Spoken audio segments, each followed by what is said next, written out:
राधे कृष्ण दोस्तों, आप सभी को कार्तिक पूर्णिमा देव दीपावली की बहुत बहुत शुभकामनाएं।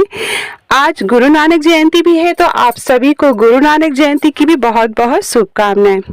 कार्तिक पूर्णिमा के दिन तुलसी माँ की विदाई की जाती है, तो आइए जानते हैं तुलसी माँ की विदाई की पूजा हम कैसे करेंगे पूर्णिमा के दिन। तो हमें सामग्री चाहिए, तो ये देखिए कुछ फल फूल चाहिए, जो भी ऋतु फल है, मिठाई चाहिए, बहुत से लोग चने की दाल और गुड़ भी चढ़ाते हैं, दिए चाहिए, गन्ना चाहिए, फल फूल और माँ को चढ़ाने के लिए श्रृंगार का सामान और चुनरी, लाल रंग की चुनरी, ये सामग्री है। सबसे पहले हम तुलसी माँ में जल अर्पित करेंगे। गंगा जल आप थोड़ा सा मिला ले तो बहुत अच्छा है। फिर हम रोरी लगाएंगे। तो आज का दिन बहुत ही पवित्र है। कार्तिक मास में दीपदान का बहुत ज्यादा महत्व होता है। तो आज के दिन आप चाहें तो 365 बत्ती तैयार करके एक दिन में पूरे महीने का और पूरे साल भर में तुलसी माँ को दिया जलाने का फल प्राप्त कर सकते हैं। इस तरह से गन्ना का हम मंडप बनाएंगे। इस तरह से गन्ने ले लेंगे और मंडप बनाएंगे। 4 गन्ने के टुकड़े करेंगे और चारों तरफ इस तरह से रखेंगे। उसके बाद फूल माला चढ़ाएंगे। तो तुलसी माँ का बहुत ही महत्व होता है कार्तिक मास में, और पूर्णिमा के दिन तुलसी माँ की विदाई की जाती है, और एकादशी और द्वादशी के दिन तुलसी माँ का विवाह करते हैं। तो जो लोग भी तुलसी माँ का विवाह एकादशी के दिन करते हैं, वो पूर्णिमा के दिन तुलसी माँ की विदाई जरूर करें। तो विदाई की जो पूजा विधि है वो मैं आपको बता रही हूँ बहुत ही सरल तरीके से। माँ को चुनरी चढ़ाएंगे, इस तरह से श्रृंगार का सामान चढ़ाएंगे। श्रृंगार के सामान में आप चूड़ी, बिंदी, नेल पॉलिश, जो भी आपकी इच्छा है वो जरूर चढ़ाएं। सिंदूर चढ़ाएंगे, तो इस तरह से बिंदी लगा देंगे माँ को।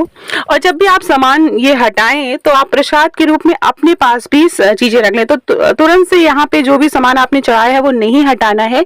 जब पूजा कर लें पूर्णिमा के दिन, तो अगले दिन सुबह जो भी सामग्री आपने श्रृंगार का सामान चढ़ाया है या जो भी चीजें चढ़ाई है वो अगले दिन आप उठाएंगे और वो प्रसाद के रूप में बांटेंगे।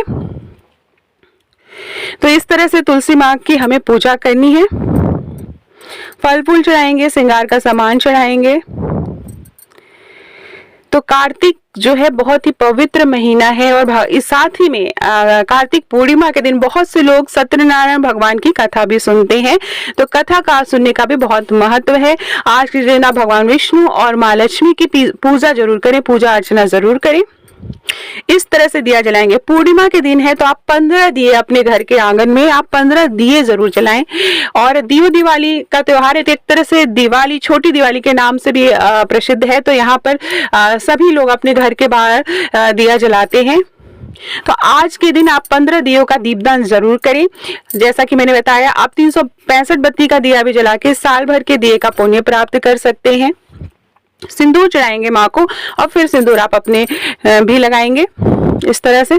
तो बहुत ही सरल तरह से हम तुलसी माँ की पूजा करेंगे, तुलसी माँ की विदाई करेंगे। बहुत से लोग आज के दिन जो तुलसी माँ होती हैं उनको जो है मंदिर में दान दे देते हैं और नई तुलसी लाते हैं।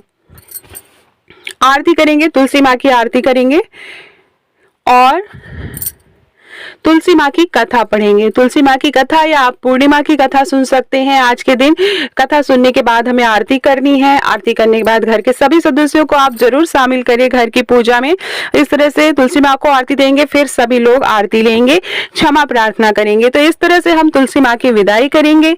वीडियो पसंद आए तो मेरे चैनल को प्लीज सब्सक्राइब कर लीजिएगा। कार्तिक मास की सभी कथा के अध्याय मेरे चैनल पर है, आप जाके देख सकते हैं। वीडियो पसंद आ रहा हो तो ज्यादा से ज्यादा शेयर करिएगा, लाइक पे जरूर क्लिक करिएगा, कमेंट बॉक्स में राधे कृष्ण लिखिएगा। आप सभी को एक बार फिर से देव दीपावली पूर्णिमा की बहुत बहुत शुभकामनाएं।